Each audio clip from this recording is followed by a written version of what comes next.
Hi friends, Savitramma ಚಾನಲ್ಗೆ ಸ್ವಾಗತ. ಈ ದಿನ ನಿಮಗೆ ಒಂದು ಬ್ಯೂಟಿ ಟಿಪ್ಸನ್ನು ಹೇಳ್ತೀನಿ. ಮುಖ ಗ್ಲೋ ಆಗಬೇಕಾದ್ರೆ ಏನು ಮಾಡಬೇಕು?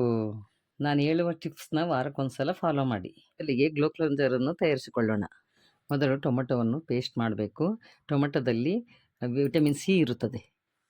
ನಂತರ ಇದರಲ್ಲಿ ಹಸಿ ಹಾಲನ್ನು ಹಾಕಿ ಚೆನ್ನಾಗಿ ಮಿಕ್ಸ್ ಮಾಡಬೇಕು.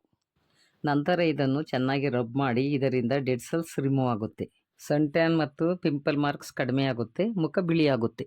ಈಗ ಎರಡನೇದಾಗಿ ಫೇಸ್ ಪ್ಯಾಕನ್ನು ರೆಡಿ ಮಾಡ್ಕೊಳ್ಳೋಣ. ಮೊದಲು ಕಡಲೆ ಹಿಟ್ಟನ್ನು ಒಂದು ಬೌಲ್ಗೆ ಹಾಕ್ಕೊಳ್ಳೋಣ. ನಂತರ ಟೊಮೆಟೊ ಪೇಸ್ಟನ್ನು ಸೇರಿಸ್ಕೊಳ್ಳೋಣ ಹಾಗೂ ಹಸಿ ಹಾಲನ್ನು ಸೇರಿಸಿ ಮತ್ತು ಅದಕ್ಕೆ ಅರಿಶಿಣ ಪುಡಿಯನ್ನು ಹಾಕಿ ಚೆನ್ನಾಗಿ ಮಿಕ್ಸ್ ಮಾಡ್ಕೊಳ್ಳೋಣ. ಫೇಸ್ ಪ್ಯಾಕಿಗೆ ಯಾವುದೇ ರೀತಿಯ ನೀರನ್ನು ಸೇರಿಸಬಾರ್ದು. ಇದನ್ನು ಮುಖ ಹಾಗೂ ಕೈಕಾಲುಗಳಿಗೆ ಯೂಸ್ ಮಾಡಬಹುದು. ಹೀಗೆ ಫೇಸ್ ಪ್ಯಾಕ್ ಮಾಡಿಕೊಳ್ಳುವುದರಿಂದ ಫೇಸಲ್ಲಿ ಬರುವ ಹೇರನ್ನು ಕಡಿಮೆ ಮಾಡುತ್ತದೆ. ಫೇಸ್ ಪ್ಯಾಕು ಚೆನ್ನಾಗಿ ಡ್ರೈ ಆಗುವಂತೆ ಬಿಡಬೇಕು. ಯಾವುದೇ ರೀತಿಯ ಬಿಸಿ ನೀರಿನಿಂದ ತೊಳೆಯಬಾರದು, ತಣ್ಣೀರಿನಿಂದಲೇ ತೊಳೆಯಬೇಕು.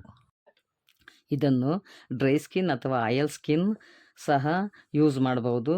ಇದನ್ನು ಎಲ್ಲ ವೆದರ್ಗಳಲ್ಲೂ ಸಹ ಫೇಸ್ ಪ್ಯಾಕ್ ಯೂಸ್ ಮಾಡಬಹುದು. ಧನ್ಯವಾದಗಳು. ಇದೇ ರೀತಿ ಹೊಸ ಹೊಸ ವಿಡಿಯೋಗಳಿಗೋಸ್ಕರ ಸಾವಿತ್ರಮ್ಮ ಚಾನಲನ್ನು ಸಬ್ಸ್ಕ್ರೈಬ್ ಮಾಡಿ, ಫಾಲೋ ಮಾಡಿ, ಶೇರ್ ಮಾಡಿ. Thank you.